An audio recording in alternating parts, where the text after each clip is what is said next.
नमस्कार, मी स्वप्नाली पाठक. सखी कट्टा या चॅनलमध्ये आपले खूप खूप स्वागत आहे. आजपर्यंत आपण बरेचसे व्हिडिओ पाहिलेत. मेहंदी, रांगोळी, एन्व्हायरमेंट, रेसिपीज असे वेगवेगळ्या प्रकारचे व्हिडिओ पाहिलेत. रेसिपीमध्ये तर आपण shengole, noodles, Schezwan fried rice, कांद्याचे थालीपीठ, केक, लस्सी असे वेगवेगळे व्हिडिओ पाहिलेत.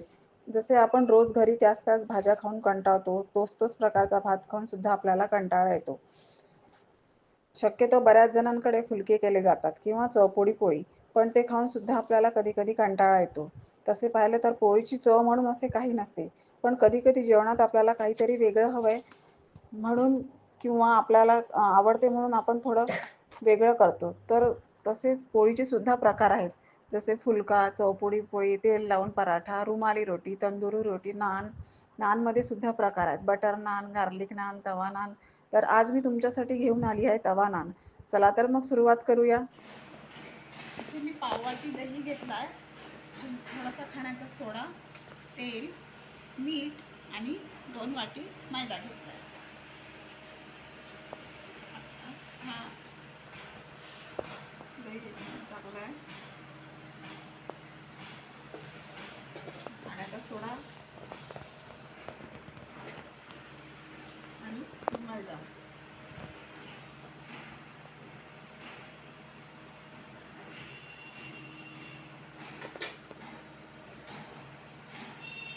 थोडंसं तेल टाकायचं याच्यामध्ये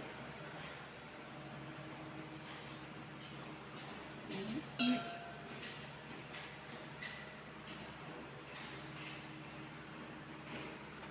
आता हे चांगलं मिक्स करून घेऊया. आता हे चांगलं मिक्स करून घेऊया.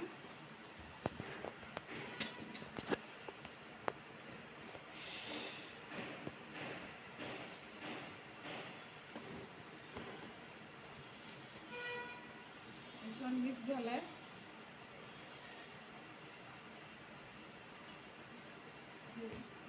थोडं पाणी टाकून हे भिजवून घ्यायचं. एकदम खूप पाणी नाही टाकायचं, एकदम थोडंच टाकायचं आहे. आणि एकदम हे असं घट्ट पण नाही भिजवायचं आणि सैल पण नाही भिजवायचं आहे. साधारणतः जसं आपण पोळीची कणिक भिजवतो तसं भिजवायचं आहे.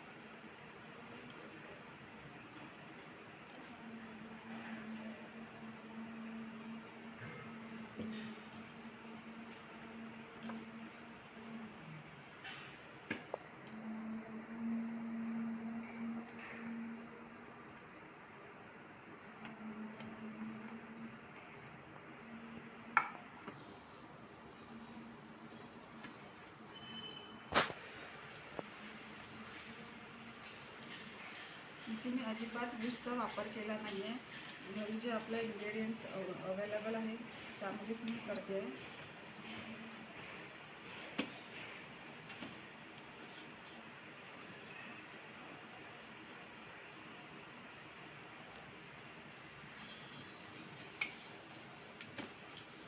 छान गोळा तयार झाला आहे. आता याला मी थोडंसं तेल लावणार आहे, जेणेकरून ह्याच्यामध्ये क्रश येणार नाही.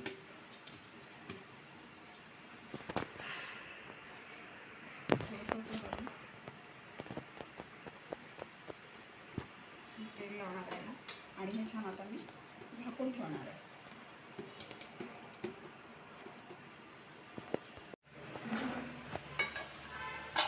हे छान असं फुगलेलं आहे. पुन्हा आपण एकदा थोडंसं याला दोन्ही बाजूने थोडंसं भाजून घेऊया. फुलका आपण भाजतो तसंच भाजायचं आहे.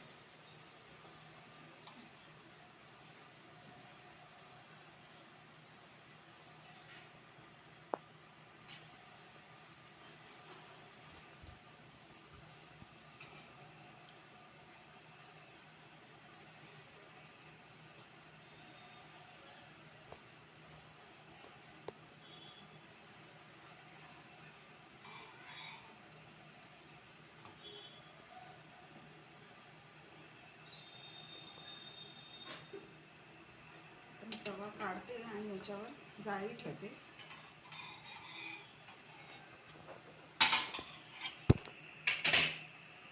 अशी जाळी ठेवूया.